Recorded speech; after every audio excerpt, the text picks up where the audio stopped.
Okay.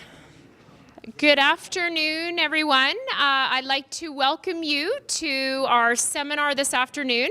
We're running a little bit late, but we do have several people logged in to watch it via webinar, so we're going to try our best to keep on schedule. For those of you who don't know me, my name is Susan Tai, and I'm a professor here at the University of Waterloo, also the director of the Centre for Pavement and Transportation Technology and the Norman McLeod professor. And we're very pleased on behalf of the Norman McLeod professorship and as well CPATT to be hosting this seminar today. We're very pleased to welcome our colleague Dr. Theuns Henning, who is visiting from the University of Auckland. He is a leading expert in performance-based contracts, and so today he's going to be giving us a seminar on his experience with performance-based contracts. And so without further ado, I would like to welcome him to the podium. And after the presentation, we'll have time for questions. And for those of you who are via webinar, please send your questions via email to me, and I will be monitoring them. My address is sltighe@uwaterloo.ca. Okay, so thank you. Please join me in welcoming Theuns.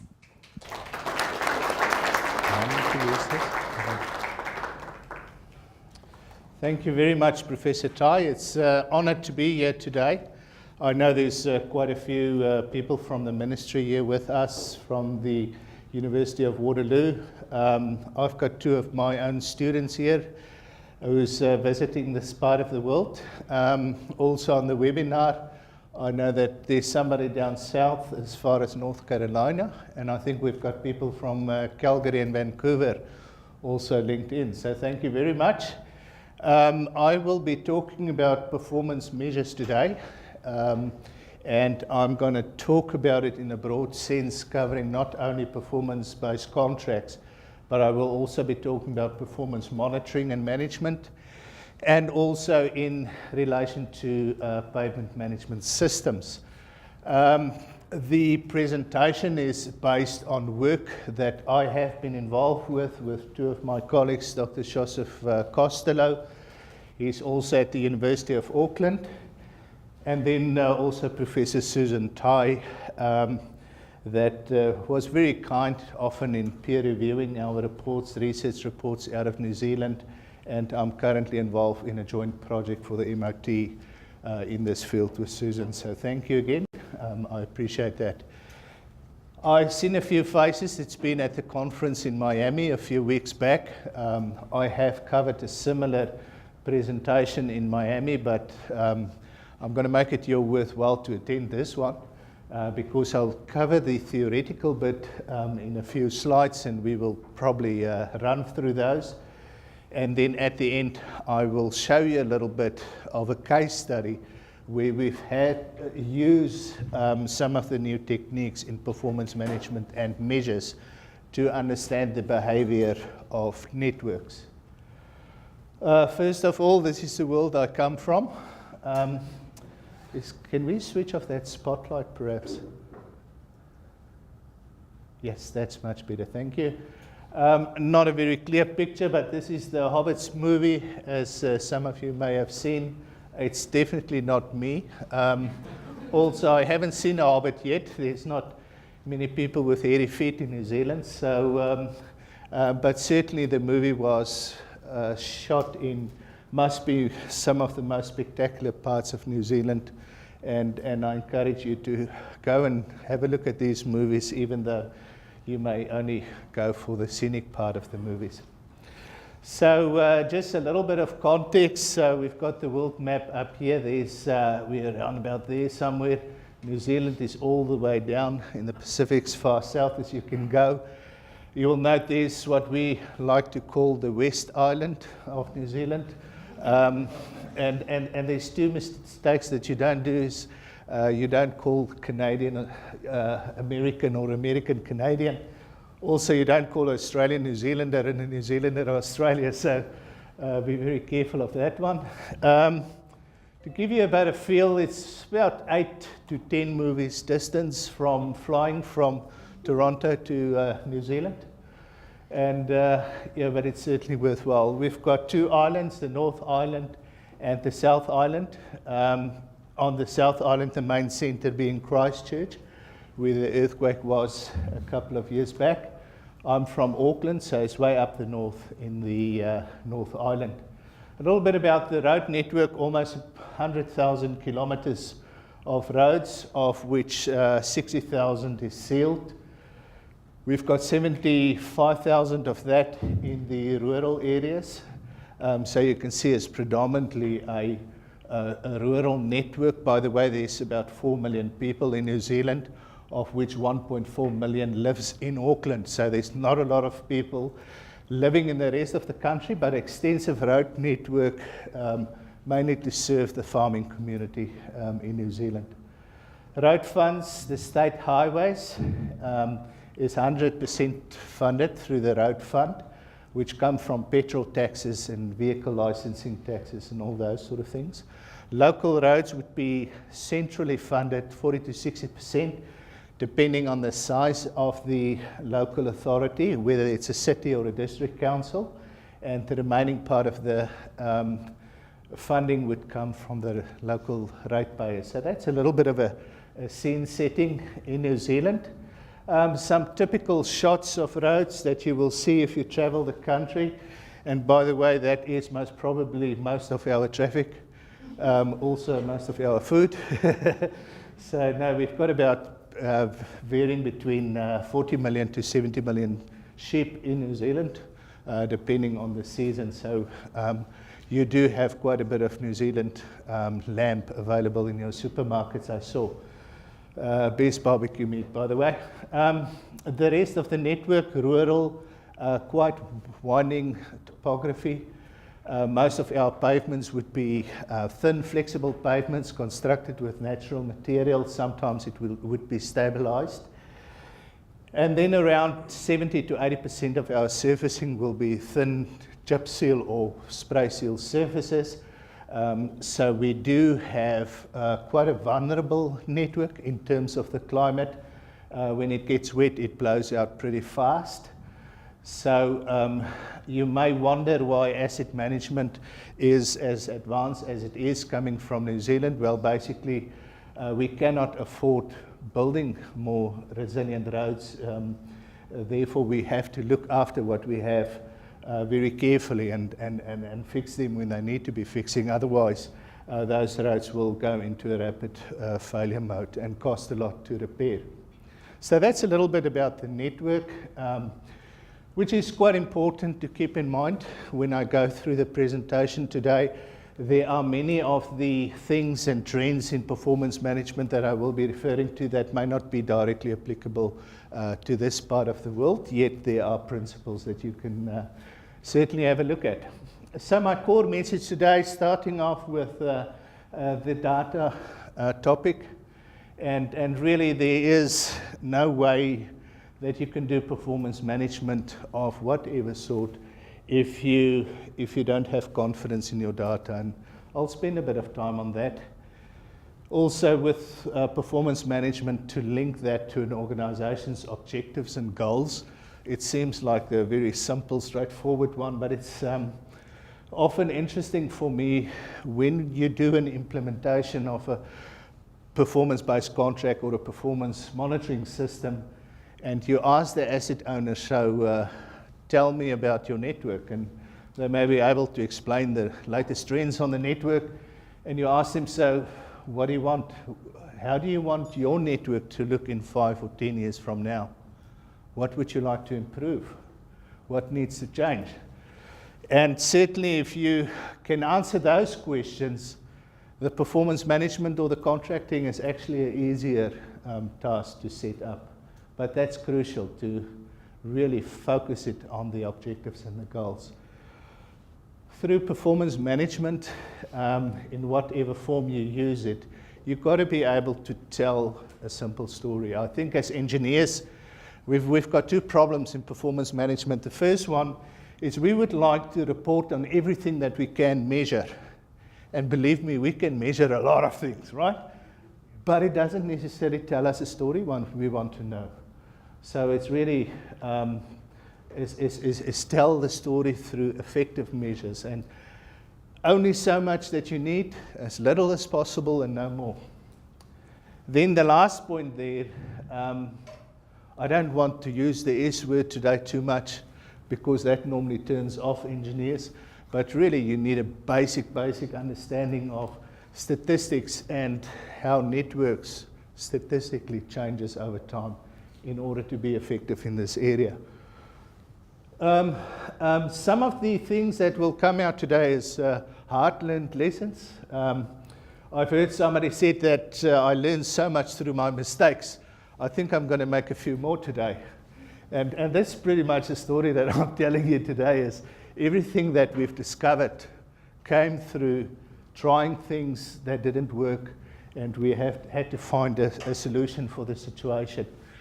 Just a little bit of definitions. I know that performance measures one of those terms in our area that's been used very wildly.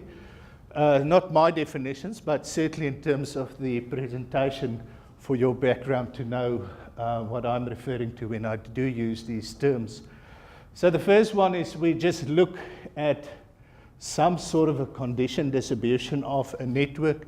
And the first thing for you to note there, I didn't draw the old classical bell shape. It's a highly skewed distribution. I challenge you to go out on your networks, look at your ages of your network, look at your condition. You will find very few being actually normally distributed, which has an impact on how we report on it.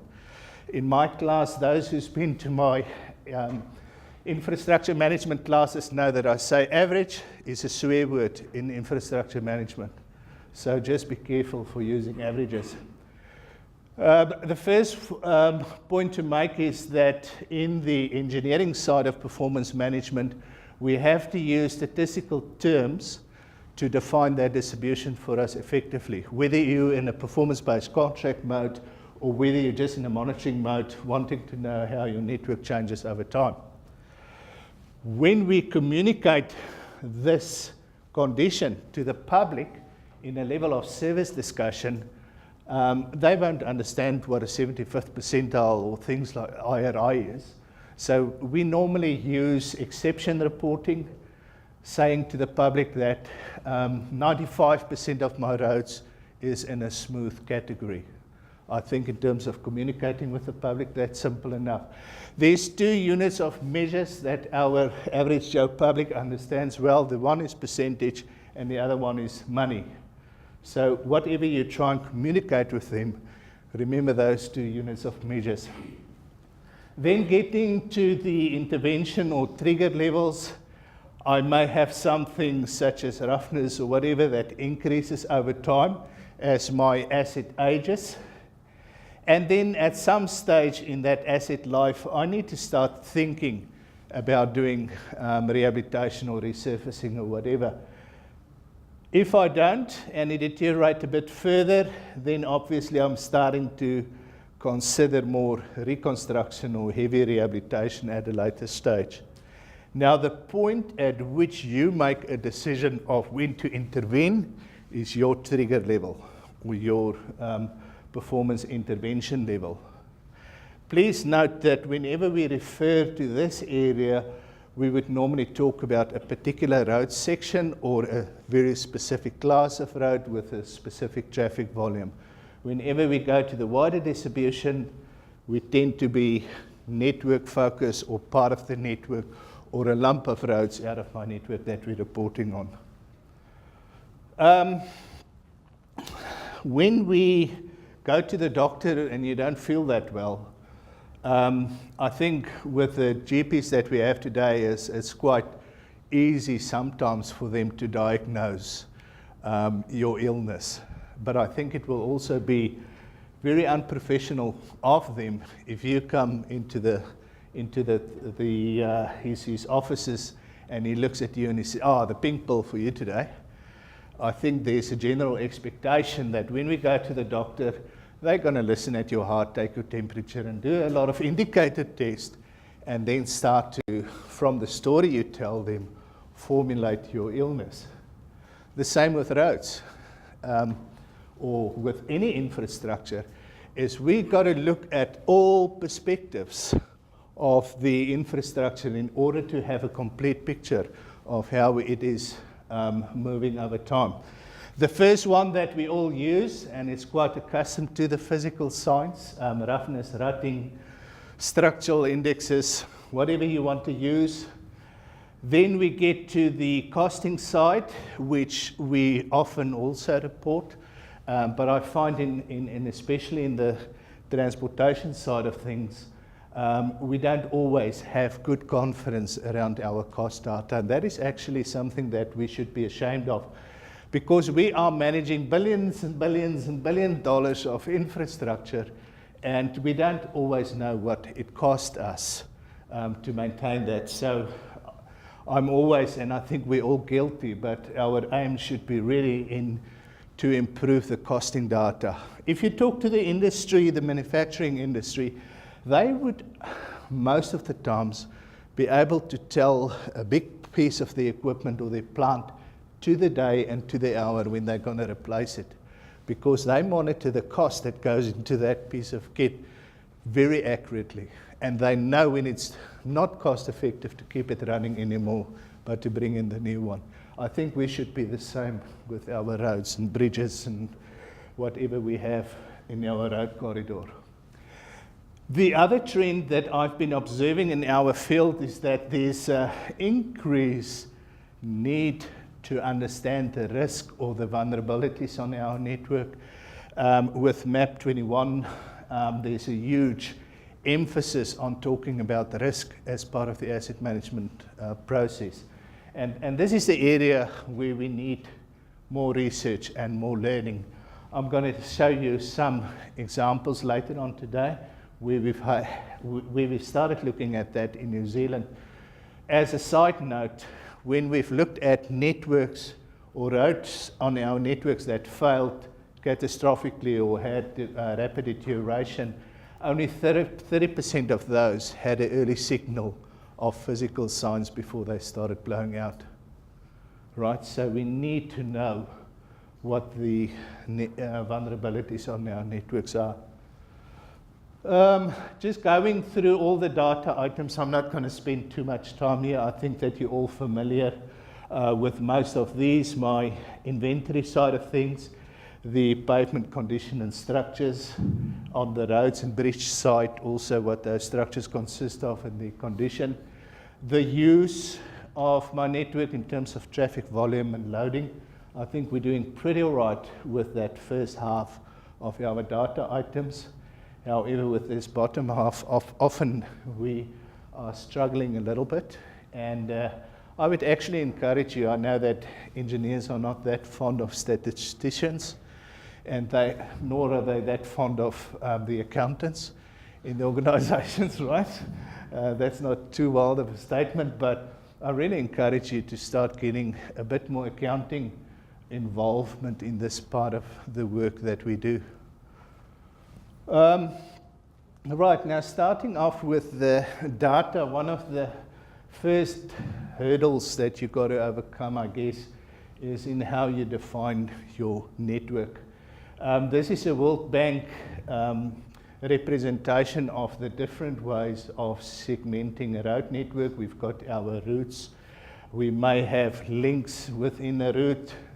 And then what we often use for maintenance management would be segments of a road of varying length. And then we've got the reporting and measurement links when we do data collection, whether it's visual assessment or automated data collection. They all have a measurement and a reporting length. One thing that we are very fortunate in New Zealand with, especially for the state highways, is we have kept data at a very low resolution. The HSD equipment, the high-speed data equipment, measure every 3 meters, do a measurement. Those measurements are then summarized to 20-meter lengths, And in the condition database in New Zealand, we've got 20-meter condition lengths. We normally report that up at one level into segments when we do pavement management and that sort of thing. But with performance management, we really got to look at something in between those two levels. And I'll talk about that a little bit more in the next slide. I have had a look around at some practices in your part of the world and down in New Zealand.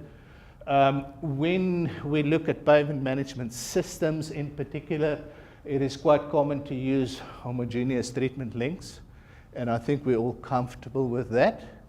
My question is always, how homogeneous are your sections really? And that's one aspect in New Zealand we struggle with quite a bit. If you look at literature in the Federal Highway Administration documentation, they would advise you to look at about half a kilometre to up to 15 kilometres in road section length. In New Zealand, typically you would find our treatment lengths between 800 metres to 2.5 kilometres. We have recently completed an analysis on the entire state highway network, which is about 13,000 lane kilometres of road. And we've compared an analysis where we've used a 600 metre maximum length versus the sections they normally use. And there was about a 10% difference in every year's program just because of that. Now you can think for yourself, if you've got a kilometre length of road, but when you do contracts and you never do a kilometre of rehabilitation, then obviously your lengths are too long. And you have to trim it down to a homogeneous section length. So when we talk about these treatment lengths, it should really be that length of when you do your next treatment will cover that entire length. So you can figure out for yourself what that ideal length is. When you go into the performance monitoring area, you need a little bit of more statistical resolution. So typically we would be looking at fixed lengths, either between 100 metres to about 500 metres. I have looked at some documentation. I think this one was done by Linda Pierce and Katie Zimmerman, where they've advised at 100 metre fixed length if you want to do performance monitoring. In New Zealand, we use 200 metre fixed lengths, so the entire network is summarised from that sort of level of data, and it does make a huge difference in terms of the outcome. When you're in performance-based contracts, the World Bank would advise you to use 500 metre lengths, and I think that is quite appropriate. In New Zealand, we use the old treatment lengths that we have, but often we would have acceptance criteria that refers to 50 metre lengths. So they would say your 75th percentile rough or rutting must be lower than, say, 11 millimetres, and you are not allowed to have more than 3 50-metre sections with a rutting more than 15 or 20 millimetres, whatever that may be. Okay, so it is quite a bit of detail they go into. Sectioning methods, this is just an example that I've used for the cumulative sum method, which is, to my mind, the easiest and the most effective one to use there. Who's the golfers in this room? The golfers will know this. This is basically how you keep a golf score. You look at the average of your section, and then for each point you see if you're below or above the average. And you cumulatively just add those together.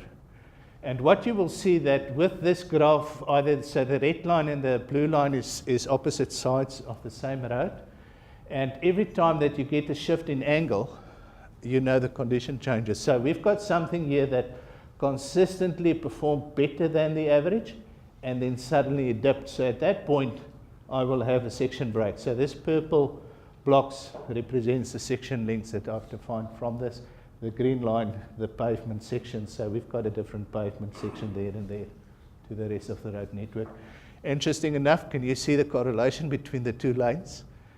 Perfect mirror image of each other. So I think quite effective illustration of how this works.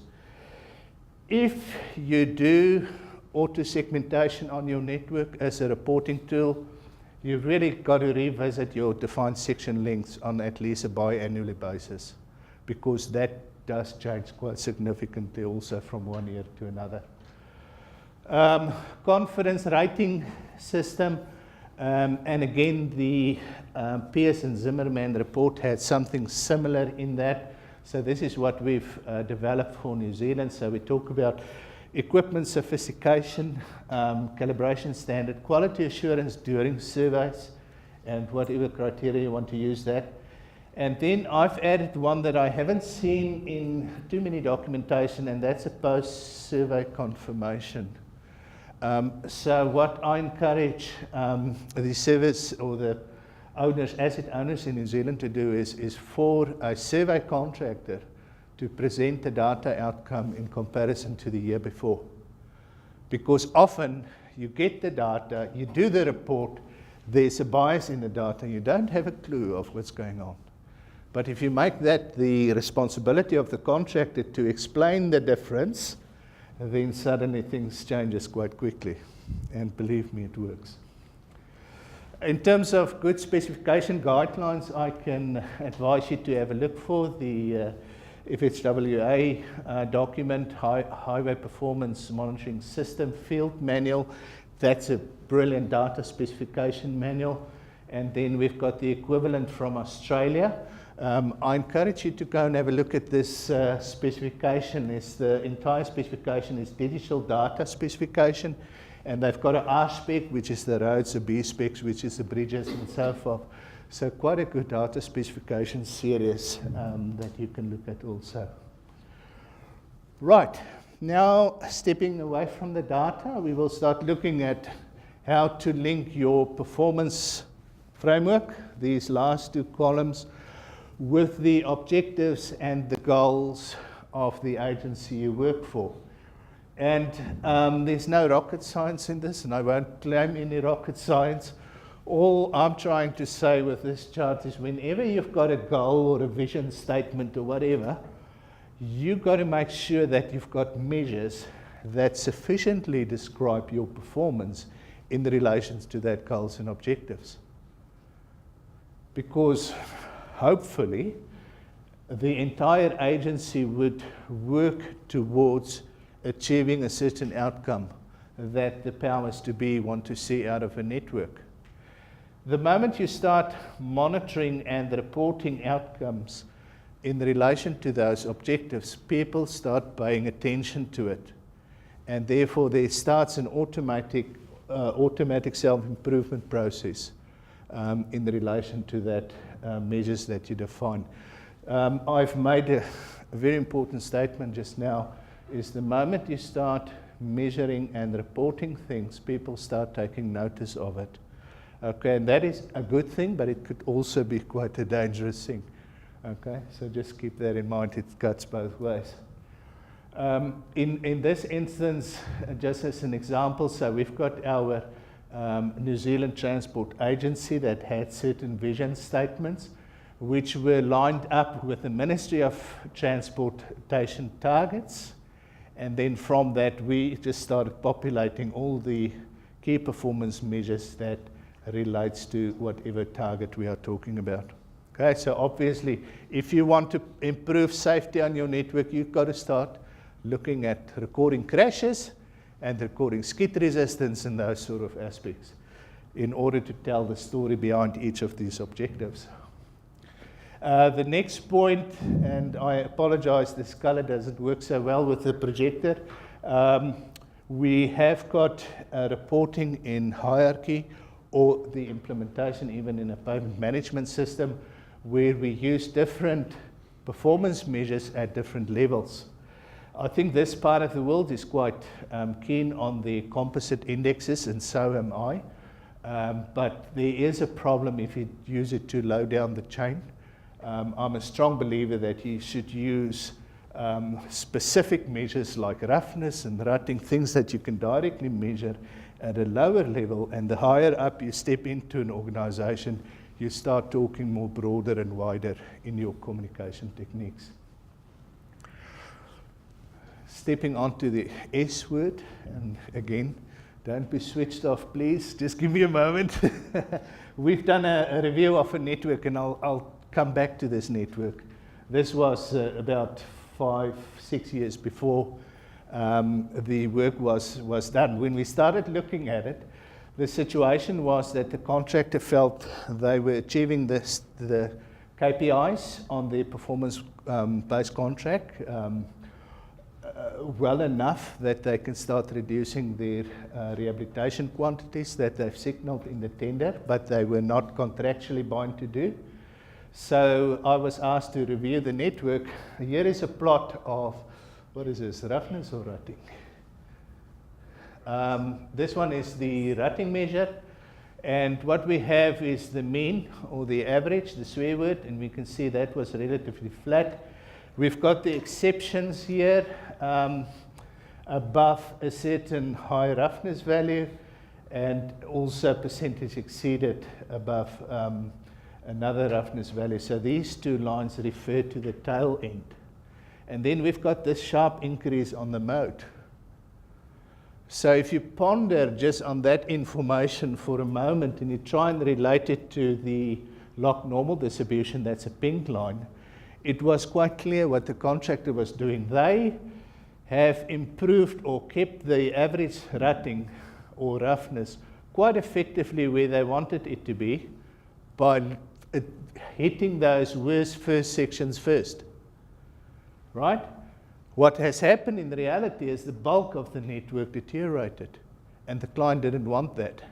So we're going to look later today at the same network when the client now, after learning this lesson, brushed up the performance measure definitions, and then they started getting the desired outcome. So I think in your mind, if you can always just remember this picture of a network now in blue, and then the red dotted line of how it's going to look into the future. There's a few things that happens here. We get this tail end, the worst end of the network that kicks out, and that deteriorates quite fast. And then we've got the entire network that is shifting. Now, when we do rehabilitation or renewal work, we take some of these sections and we pump them back into the good part of the distribution, right? So you've got to really think of how do you want that distribution to look like in the future?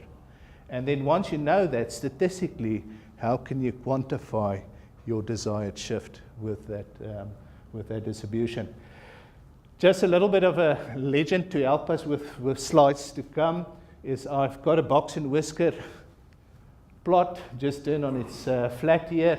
What we have is 75th percentile of my data would be in the boxes, and then 95 in the whisker tail ends. Okay, so just remember how this box and whisker relates to the distribution picture. So this is the first one. NZTA called us in, and we did performance monitoring of the average, and they had a complaint from the public that said the roughness and the rutting are increasing, and when they looked at their results, they didn't feel it did. What we knew was there was a jump in the condition between 2 years when a new laser configuration was used on the network, so we were able to explain that average jump.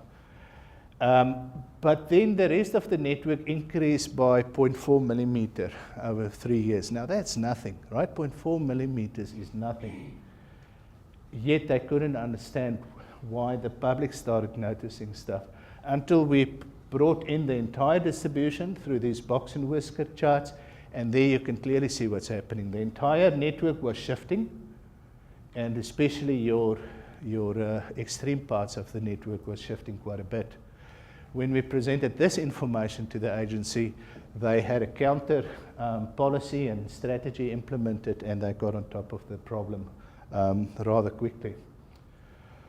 Another tip, when you report ages, especially ages of surfaces, don't just report the current surface age of the network to give you an indication of how good your state of surfaces is. Use the recognized statistical survival probability, because that gives you an indication of the surfaces that you've used in the past that's now resurfaced, as well as the surfaces that's still alive. If you look at just past surfaces, you're going to be biased towards the earlier failures, And if you look at the current age of your network, you're going to be biased towards the overperformers of the network. So you need the balance between the two. Use the survival statistics, and it's not that complicated. It's a standard feature in most applications. The reporting of cost and maintenance efficiency often is quite a complicated thing. But I think in pavement management systems in particular, we are quite used to these efficiency graphs. We've used in New Zealand the same principle of plotting different agencies, their annual expenditure on their network, and then in terms of whatever condition parameter we reported against, where they fell on that chart.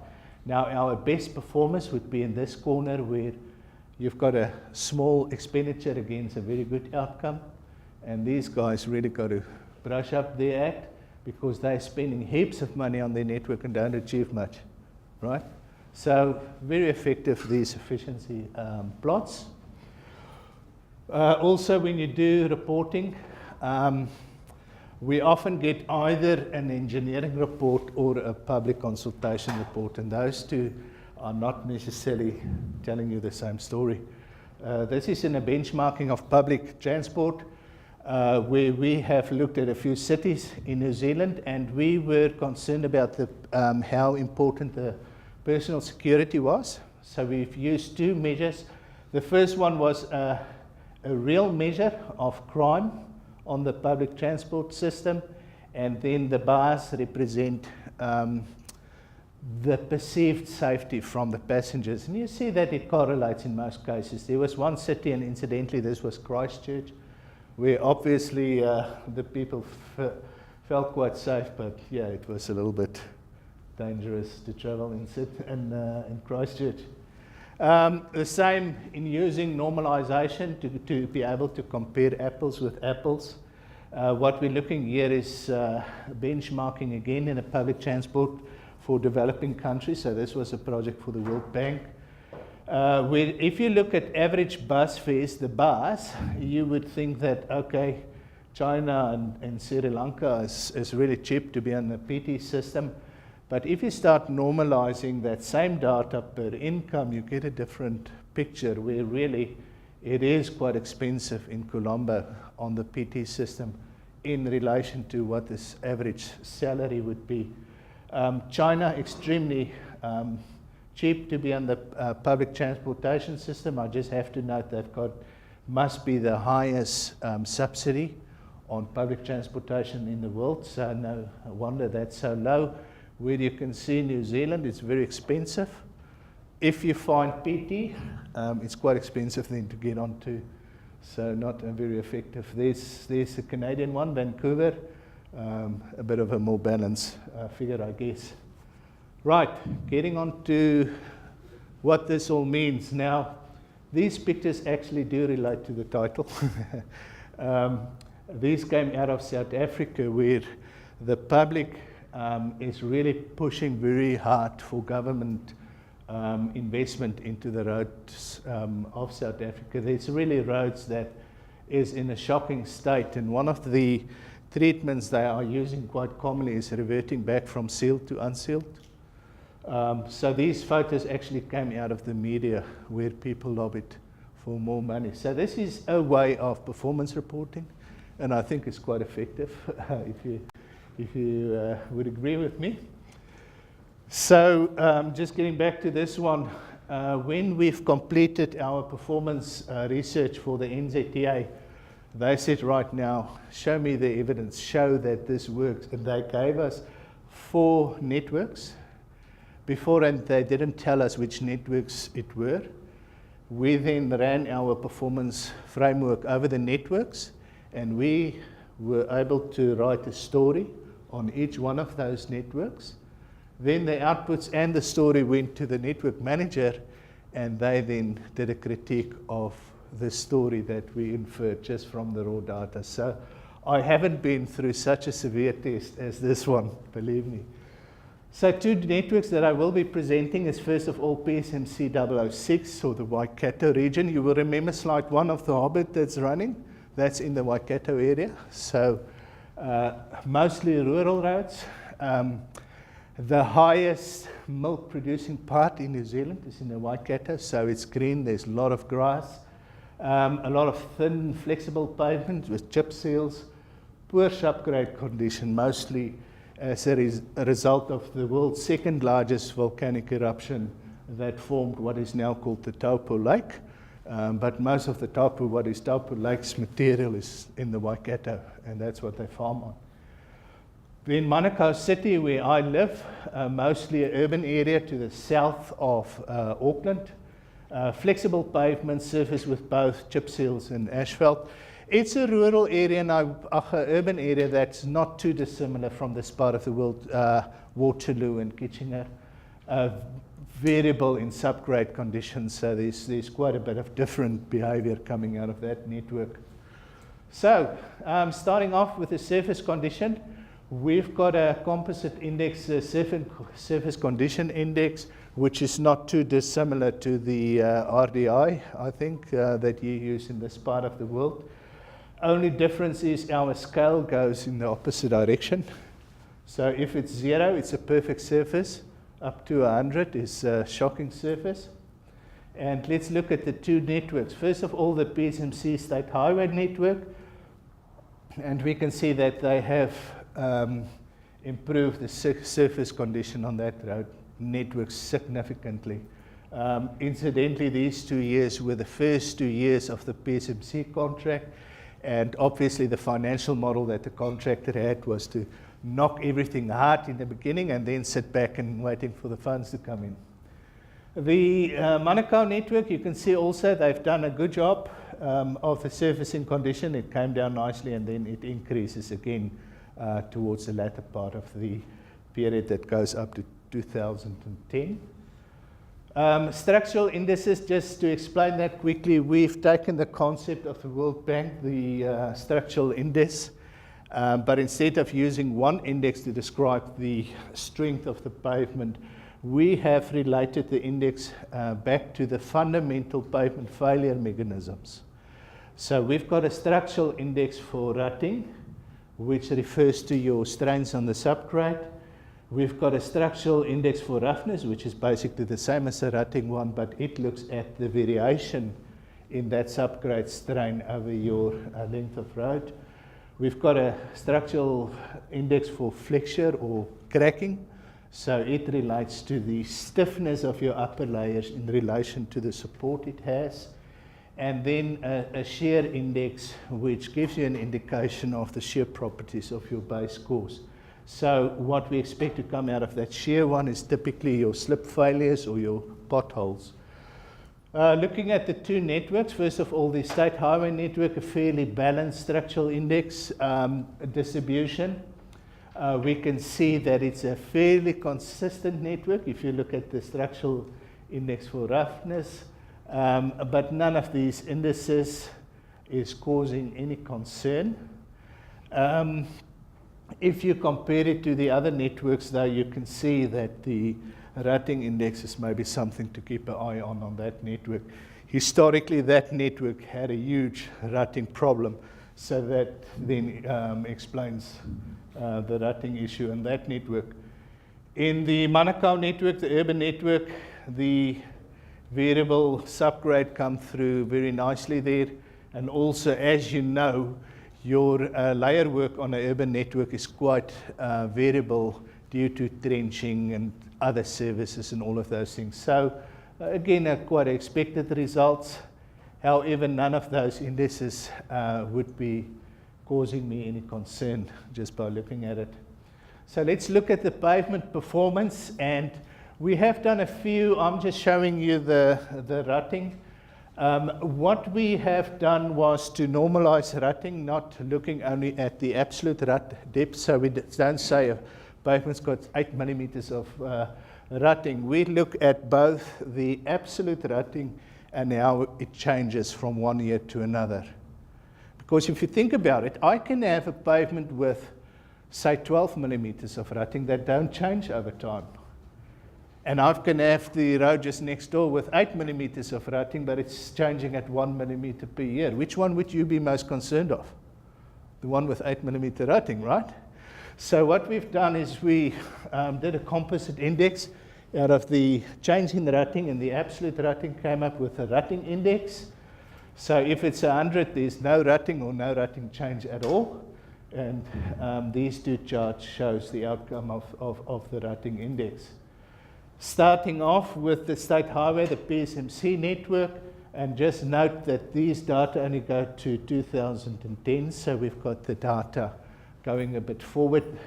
These two plots came from the contractor, so they've got the 90th percentile and the median of the rutting indicated within the contract standards, also indicated on those graphs.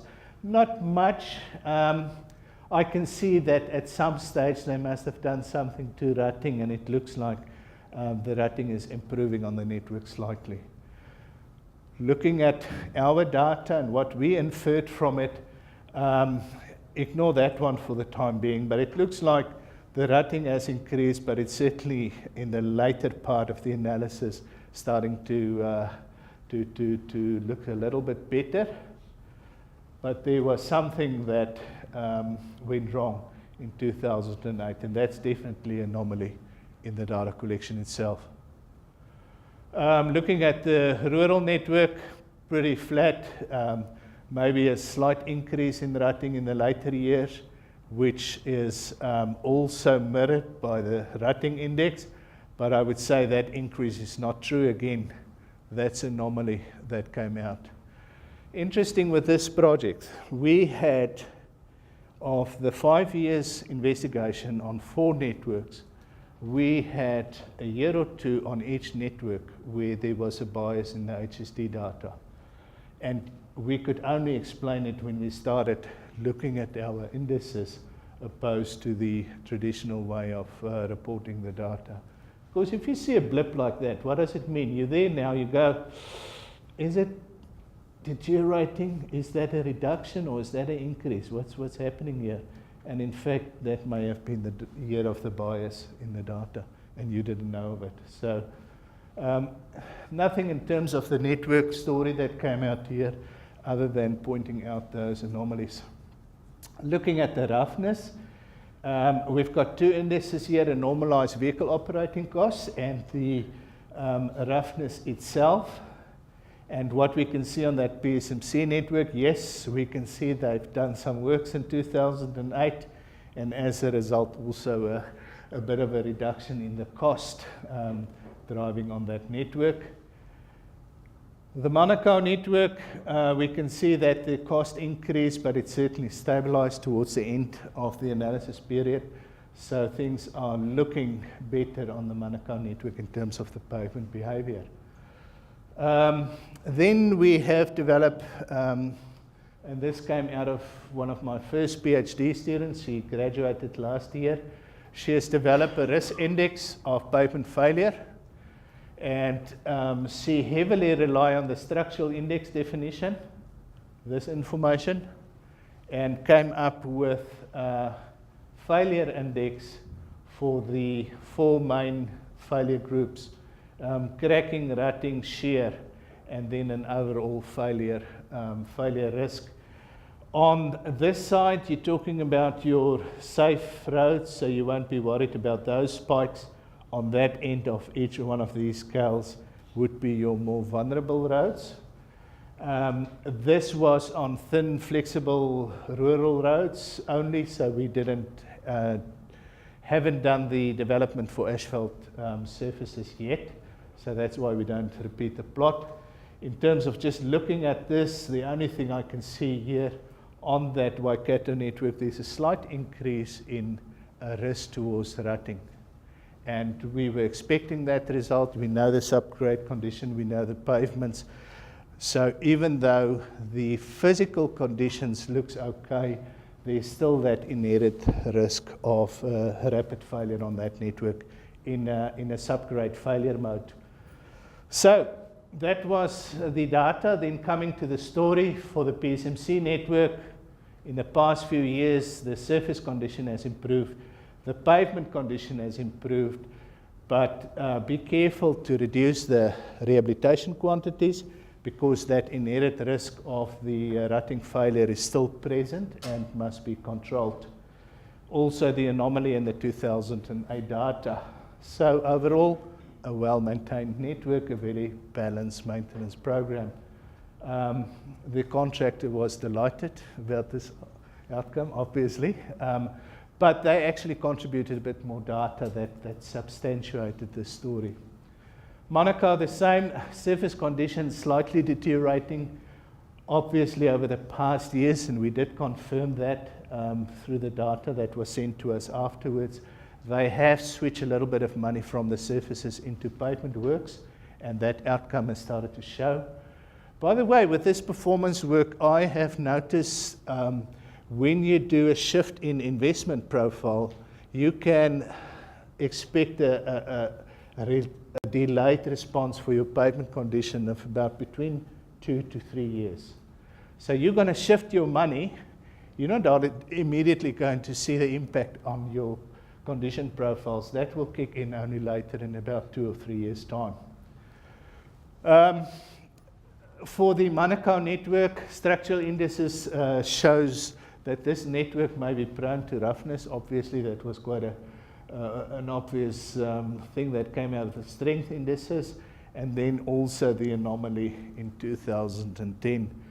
The client was not aware of that one, so when our information went to them for a peer review, they came back to us and said, thank you very much. We were wondering what was going on over that year.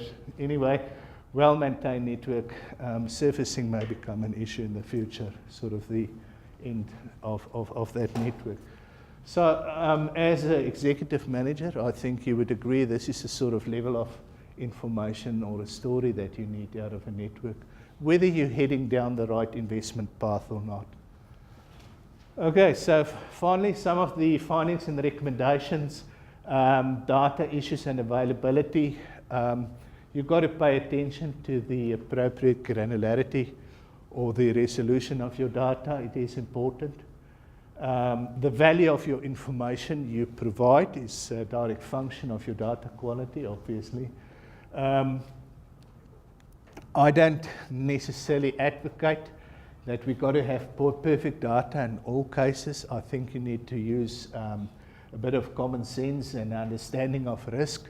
So for the important things, yes, try and get the best data out. And for the less important things, you can maybe stick to your current practices. But what I would encourage you to do is start developing a sense of the confidence levels around your data items, so that you can say, for this item, I know everything, it's exact, trust that value. For this item, don't trust the value, it's maybe plus or minus 20%. So start developing the understanding of that uncertainty. Have a plan to improve. That's an obvious item that comes out of performance management. Value of KPIs, increase if you directly link it to the objectives. I think I've said enough there. You've got to consider normalization. It's important in the story you want to tell. Contextual data is also quite important with, especially when you do benchmarking between two networks. You've got to explain the differences before you start comparing the outcomes one-to-one. You always need the motivation and the buy-in from the top. Unfortunately, this is one of those initiatives that you often say, why did I start this? Because there's, in most cases, cost implications once you start doing this, in terms of getting more data in or better data in or change the database structure or something like that. But in the end, it's all worthwhile. But to make it work, you need that executive management support. And ultimately, the framework that you use is key in just being effective to tell a story on a particular network. So that is my message today. I welcome any questions. Okay, thank you, Theuns.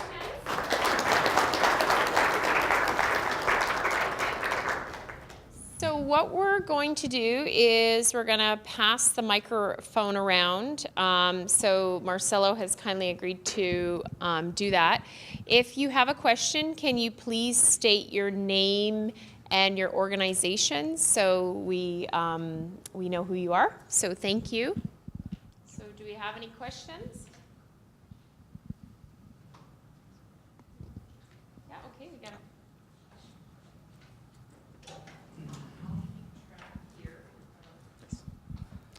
Thanks, Chins. Gary Ruck from Tetra Tech. We're a consulting company that does management system implementations. My question comes back to when you were talking about segmentation. And what would your comments be about when you want to include budgetary restrictions in developing segments? Because what we've found is that the length of a section, if it gets too long and you're trying to do a management program on it, sometimes the cost of doing work on those very long sections could be greater than an agency's budget. And it varies depending on how much money you have. If I've only got X million dollars or $1,000 to spend per year, my section length may not be able to be very long because the cost of doing work is already over the budget that I have available. And that's something that we really struggle a lot with. That question nails that issue on the head, because that was exactly what we found with the NZTA analysis. We had section length in the excess of 2 kilometers. And the maintenance philosophy in New Zealand is we only fix the part that's broken. So they hardly ever do any rehabilitation project longer than 600 meters. And we said, well, then it's senseless to run the analysis on your 2 kilometer sections. So we broke the network down to 500 meter sections and got a far better result as a result of it, you know. So it's essential. Your section length must reflect your length of maintenance work.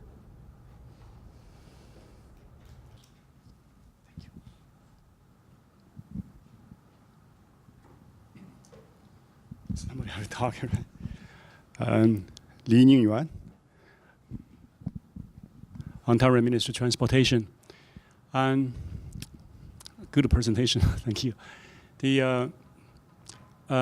This is ongoing working assignment at the ministry, rescaling the performance index. One of the performance indices is riding performance, right? The raw riding measurement is the millimeters, right? Now we're going to scale it from, like, for example, from 0 to 10 or 0 to 100, as you present, like, percentage of P50 or P70 here. So, and to do that, involve in some data analysis, data filter things. Simple question is, in your analysis on New Zealand, what would be the maximum, the riding depth? Good. I think that's a very interesting approach, and it is 100% valid to do that. So what was explained when you report on something like rutting, you're not going to report on the exact rutting. You're going to bin all the data into intervals of, say, 5 millimeters. So you're going to have percentage of my network 0 to 5, percentage 5 to 10, 10 to 15, and 15 to 20. That's more or less how you do it. And I think that's an absolute valid approach. My comment on the section length still stands, because if you have got a section length of 40 kilometers long and the rutting is, say, 8 millimeters, but it varies like this, it's not a valid 8 millimeters. So just watch your section length. Your approach is 100% correct.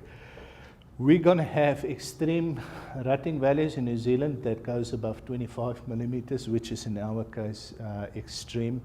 And that would be because we've got granular base courses. This is not for an asphalt base or an asphalt pavement, because the mechanism is completely different. With the asphalt, it's more of a consolidation aspect than really a subgrade failing issue. So in New Zealand, we do watch rutting, because it's a safety hazard aspect that we want to keep in check, but it's also a pavement failure issue.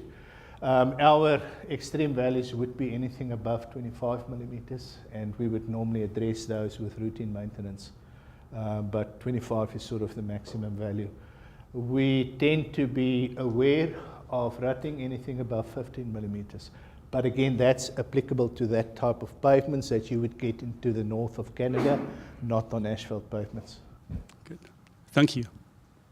Second question. Second question. Okay. Second question, they continue on the routing, right? The routing, we also did like a 10 years routing analysis of trying to scale, to make like MTU standard performance routing index. So we try to use like 30 millimeters as maximum. Any routing larger than 30 would be considered as 30, or compared to 20 or 25 on series analysis, we did that. Well, in that case, we had a bit of a problem because authorities see routing quite differently. For some, up to 30 millimeters is okay. On the state highways, that would not be okay. And that's one of the reasons why we went to a RUT index. So we got rid of all the arguments and the discussions around what the maximum should be for the normalization. What we do is we define a RUT index per network. So the normalization is for the maximum RUT value on that particular network will be the bottom end of the index, and then we normalize everything else in between. And that same principle applies for the RUT change in year. For the granular pavements, anything between 1.5 to 2 millimeters RUT change per year indicates accelerated failure. But on some networks it may be more or less, and we even normalize that factor to the maximum observed on that particular network. Thank you.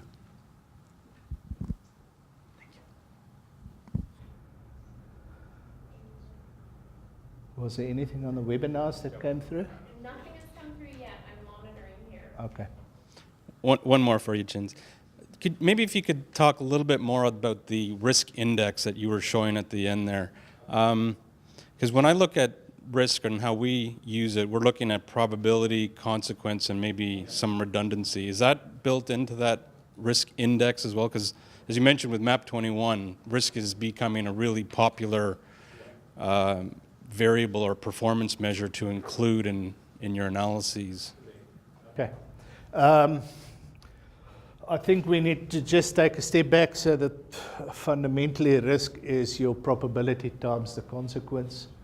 What we have done and why we call it the risk index and not a probability index is we looked at that probability of failure at a given traffic level and then what sort of failure consequence you're going to have. So that's why we've got the risk indices itself. It was quite a tough piece of work that we had to look at, and in the end, the PhD student who did this work, Megan, she uses statistical techniques called support vector machines. So you physically train a mathematical model similar to the way that you do neural networking. So you tell the model what were all the variables and what was the outcome. Then what it does, it creates a plane between the failure data and the non-failure data in order to then do a prediction on the network. So statistically wise, it is quite a complex process to develop. Once it's there though, it's quite simple to run on the network. You basically throw all your input parameters and it gives you a risk between 0 and 1. You know, so it is possible to do.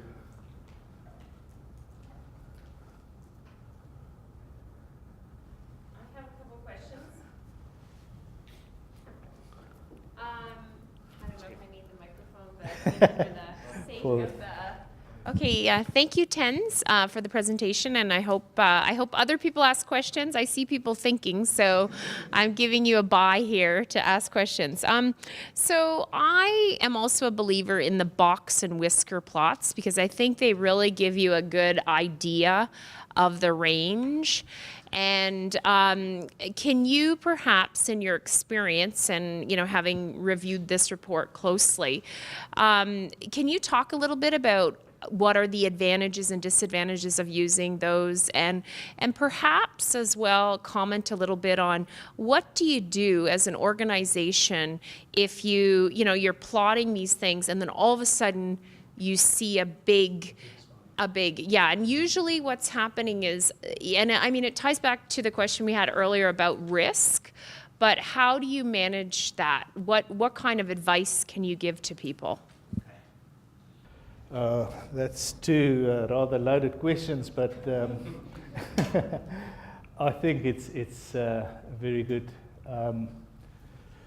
As some of you may know, there's complete shifts in the procurement model for managing maintenance on state highways in New Zealand, which is something, or a bit of a mix between the old traditional performance-based contracts, the maintenance contracts they're using in the UK. We've got quite a few UK engineers in New Zealand that's helping us, so that influence came through.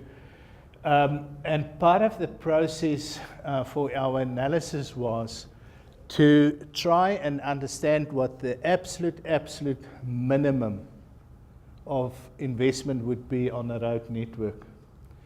And it was a tricky question. So we went and did a number of simulations and permutations to see exactly what happens to a network when you start reducing the funding significantly.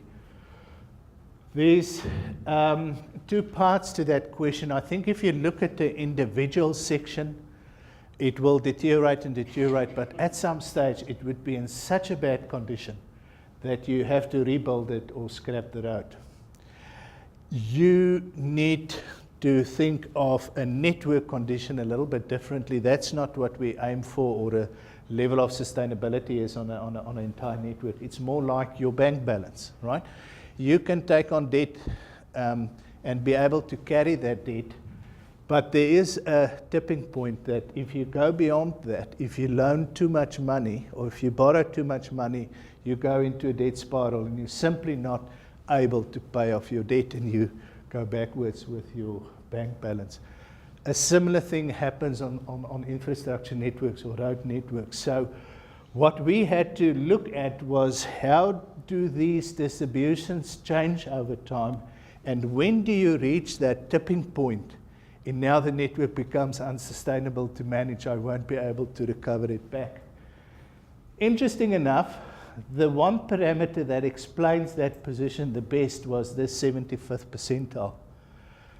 We saw the worst part of the network deteriorating, but the moment that my 75th percentile starts to move, you know you're in trouble. So hence another good reasons why you should be using the box and whisker chart. There's another reason. Unfortunately, an evil in road maintenance, and especially the more experienced road engineers that makes decisions in the field, tend to follow a worse first strategy. There's enough evidence and literature around the world to say that's about 15 to 20% uneconomical or non-optimal. And following your box and whisker charts clearly shows which end of the network is being addressed. So if your bulk, your 75th percentile of the network is shifting, you are not doing sufficient proactive maintenance work. So these box and whisker charts, and just looking at that one, is extremely useful. The problem comes when you see this spike. And as I said again, when you use the indices, this spike becomes more prominent. You can easily identify bias in the network.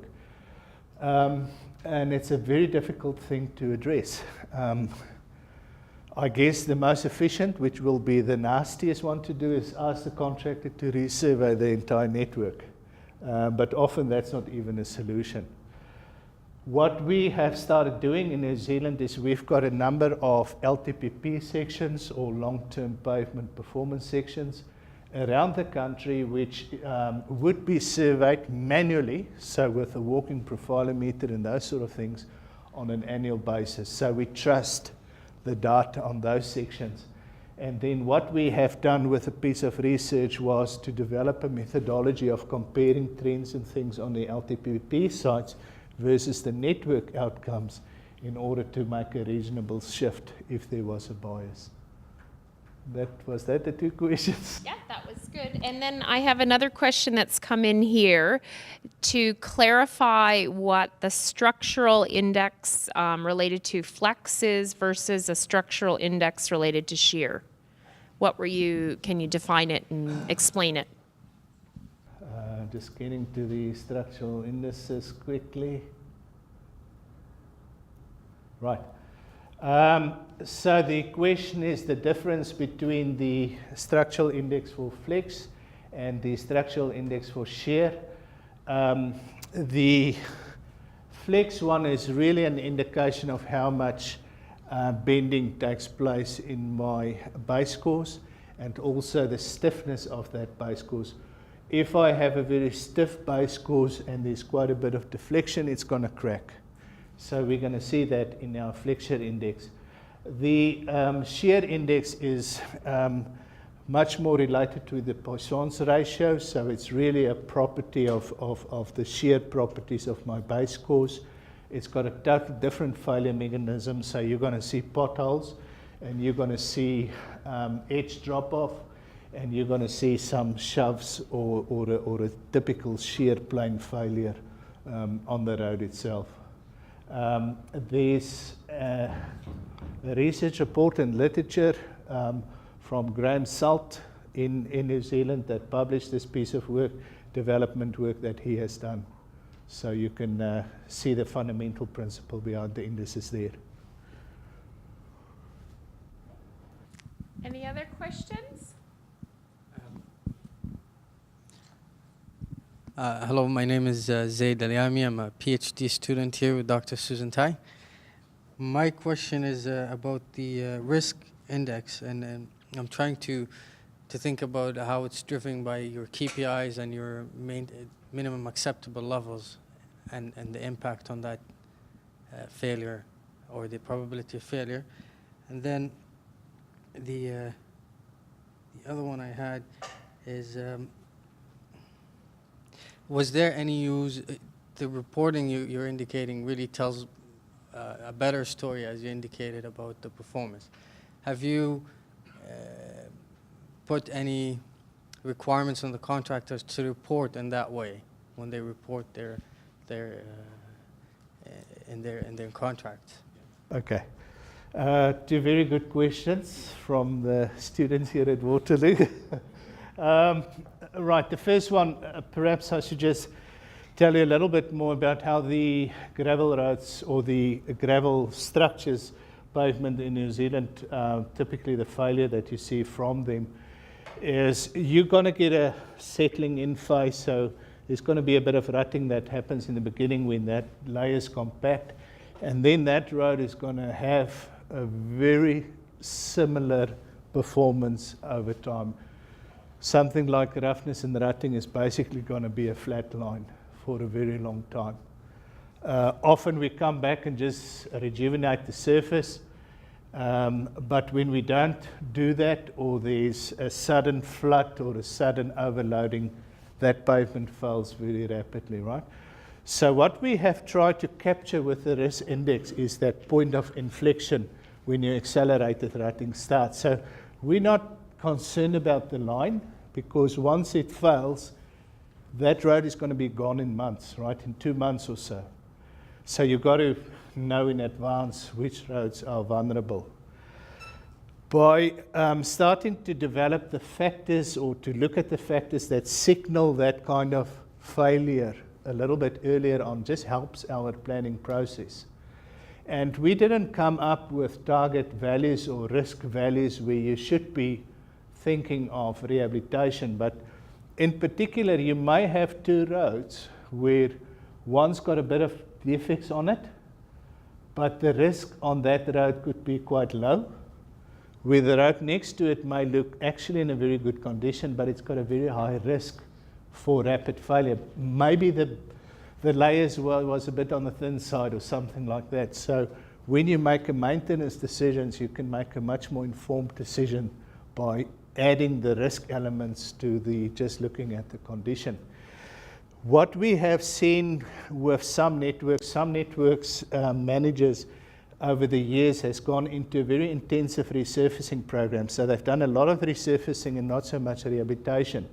And for a while, their networks looked quite good, but the occurrences of catastrophic or rapid failures just increased rapidly, right? So it signaled that the vulnerability of that network has increased. So with a little bit of high rainfall, with a bit of more traffic, the roads blow out quite quickly. So that's the sort of behavior that we try to catch early. Your second question?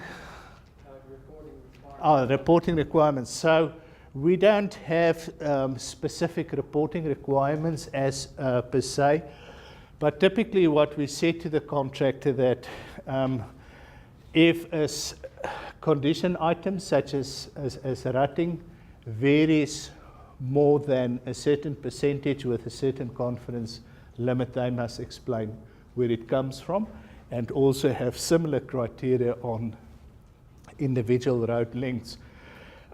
It created, well, two things. First of all, the contractors quickly realized how much risk it put back on them. So they've done processing at night to see if the surveys they've done the previous day was sufficient. And if it passed the test, they go on to the next one. Otherwise, they just repeat one-day survey. So there was a self-checking mechanism. The second thing that came out is suddenly there's roads that had a condition shift, and it may be the road is now suddenly in a much better condition. Nowhere on the database there was any maintenance records. So these contractors then start coming back and say, you don't have the maintenance record, but this road was actually rehabilitated last year. So suddenly there was another check on the data to ensure that the database quality has improved.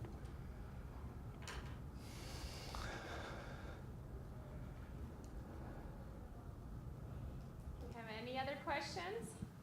Burning questions? Sure. Interesting presentation. I'm Mohab Al-Hakim from Stantec Consulting. Just going back to the indices about that you have presented, the rutting index and the flex shear and roughness one.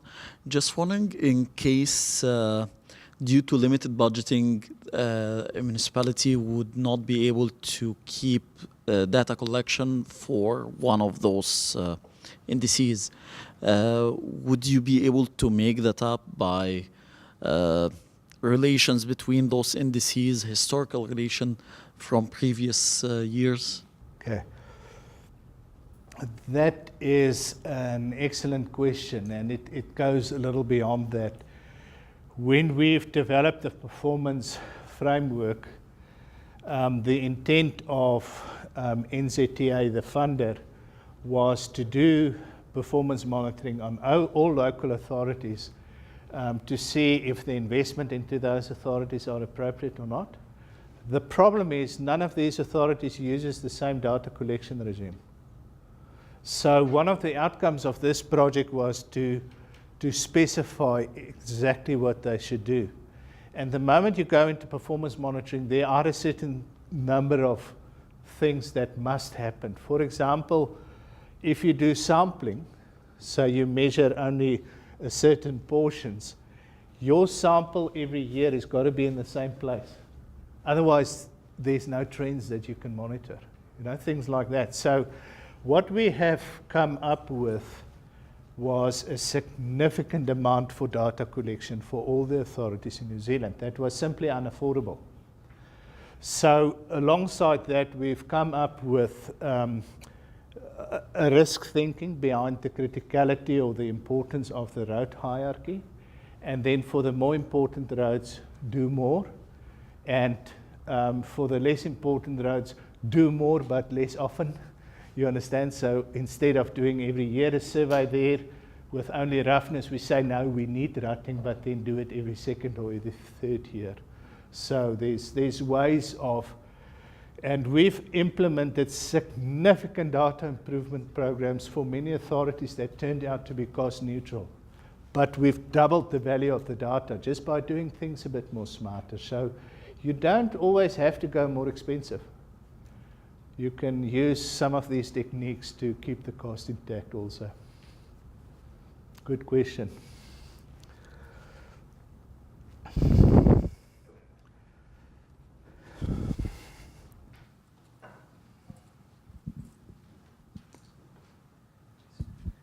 Thanks. I enjoyed your presentations. And in your presentation, you emphasized the importance of data quality. Can you share us with your experience with the quality management for those, for example, payment performance data collections? Is there anything you do to help you get a better quality data? We notice, because all the analysis is done based on the data.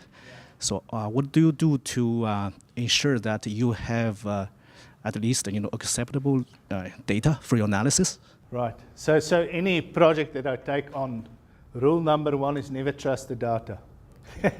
Unfortunately, we think we've got good quality data, but the nature of these equipment and the processes involved and the persons involved leave quite a few points in time where there can be a little bit of a boo-boo happening.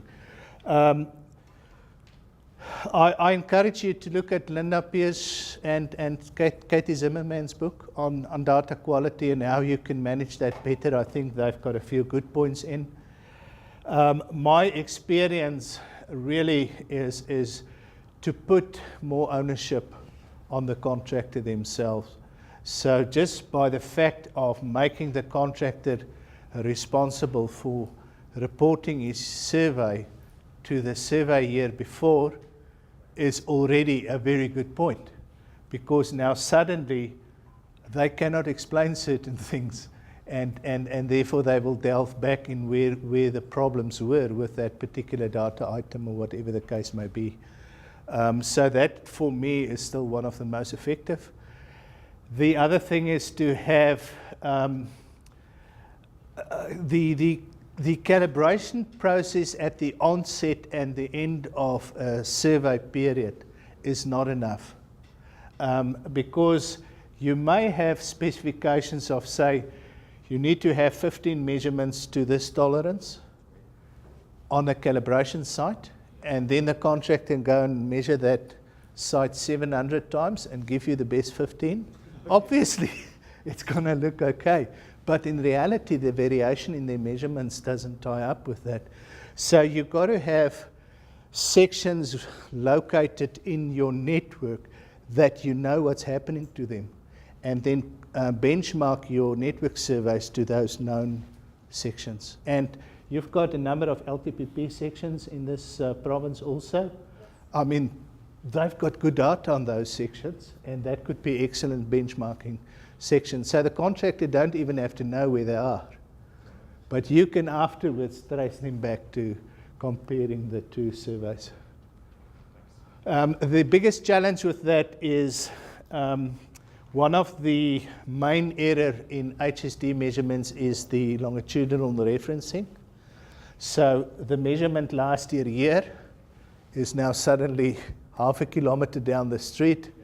So you've got to find a way of rubber banding the surveys that they line up one year to another. Okay, you're welcome. Okay, well, I think what we'll do is our live stream goes till 3, so I'd like to thank you, Theuns. This is a small token of our appreciation. Thank It's you. a clock, a University of Waterloo clock. Thank you so very you much. can put this on your desk. Thank you. Very much. And if anyone has any other questions, we'll stick around a little bit after. And thank you so much for sharing your. Thank you. I appreciate it.